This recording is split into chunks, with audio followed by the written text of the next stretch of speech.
Right, hello, everybody. I will present my project called Synthetic Children. This is the Tumblr, the one with the sheep.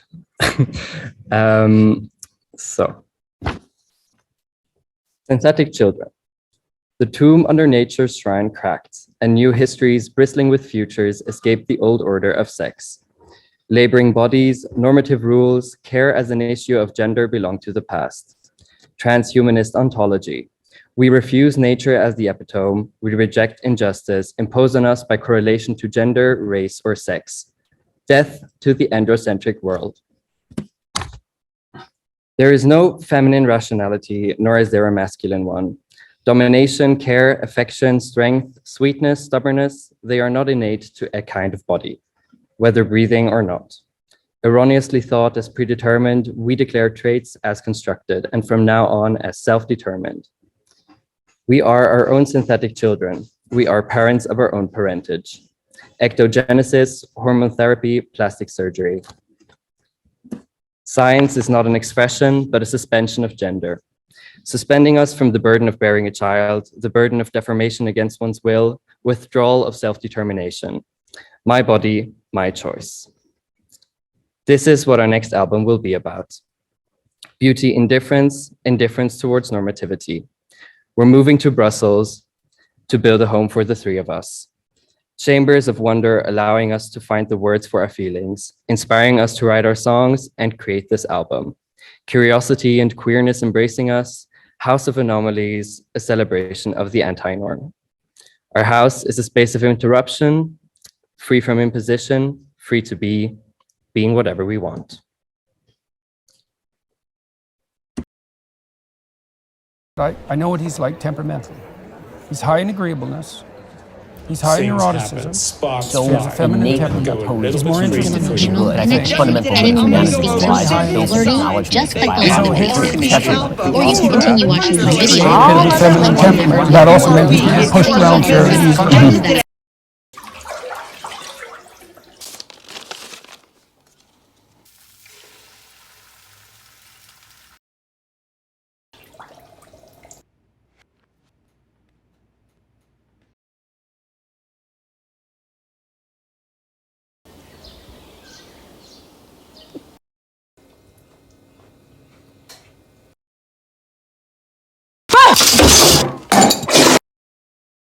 You have space to do all that you intend to.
A nurturing welcome. Closing the yellow door behind them, they entered the hall that gleamed in the sunlight. So much sunlight. Bullish sighs of relief. Once again, we're home. They take off their jackets and shoes, feeling the warmth underneath their feet. Rocco crawls across the warm stone floor towards Dolly 01. Soft thuds, barely audible. Peacefully lulling, Dolly bleats back at Rocco. Rocco laughs. Charlotte. Oh, Bolis, could you keep an eye on Rocco and Dolly 01 so she doesn't try to step on him again? I'll make coffee in the meantime. Charlotte reaches under a commode for a new bag of coffee grounds and opens it. The aroma of roasted coffee makes their muscles and skin quiver with delight. Charlotte turns the valve of the bright red propane tank and the slight stinging smell escapes. The electric clicking of the stove turns the sharp propane sizzling into the soft sound of a flame, and the water on the stove into 2 cups of coffee. A plastic ball shoots past Charlotte. Fetch! Bolus shouts. Dolly 01 is following closely, her hoofs sliding slightly on the polished floor. Bleating loudly, Dolly 02 comes running down the spiral staircase, wanting to join their favorite game. The Room of Dominance. Walking down the 2 steps, Charlotte and Bolus have entered the Room of Domination.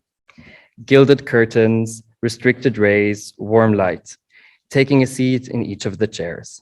Seated upon their thrones, powers dominate.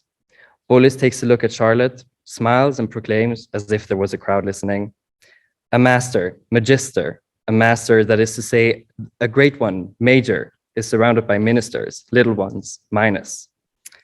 Charlotte smiles back, and both bow down to grab a toothbrush. Still seated, cross-legged, they start brushing, profusely. No microbe should be able to move or appear without its master knowing, for then there would be no master. Robotic figures, robotic poetics, always at their service, the metallic arms, buzzing, bending, rotating, are waiting patiently for a command. Wash my hair, turn off the light, pick out my favorite magazine. They obey. A sensual corner. Stepping onto the soft velvet floor, the microscopic velvet bristles tickle each crevice of the skin. Touch, real, apparent, and absent, and comes as an inkling of a feeling. Bolus takes a seat on the velvet beanbag, rustling, responding to every move, a warm embrace, silent yet loud. Every sound softly penetrates the ear, gently stroking the eardrum. Charlotte moves her hand along the polished marble walls, feeling the curves, appreciating their solidity. The very feeling constitutes their praise and admiration. Meanwhile, Bolus slowly approaches the microscope, meticulously, cautiously, and silently observing the surface of his hand through the lens, a landscape of skin. Perception and feeling reach their most sublime level. The chalky sound of soft paper ripping. Bolus looks up at Charlotte, sitting on the toilet. Carefully, almost in a caressing manner, she's folding the toilet paper. You bought the soft kind, didn't you? She says fondly and starts wiping. The chaotic swale. Going down the chaotic swale, they are submerged in noise. Rocco's toys still on the floor, dishes scattered across the table, a step ladder placed at the end of the table. Bolus points at the ladder. Do you remember what we used this for? Charlotte shrugs and steps on it and starts dancing. She holds out a hand to Bolus. Want to join? Intense hip movements, dipping and whirling about, a rotating chaos, liquid or cloud-like. They start kicking the glasses, shattering them to pieces. They kept on dancing in the broken glass. A prude love letter.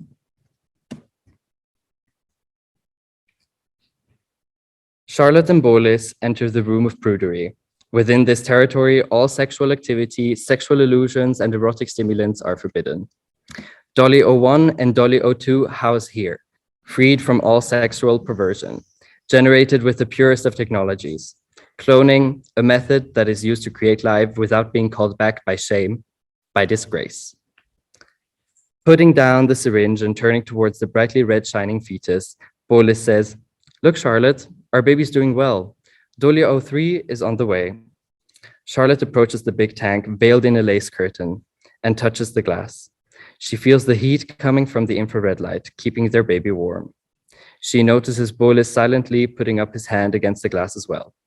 Both of them, standing there in a white laboratory coat, take a look at each other and smile awkwardly.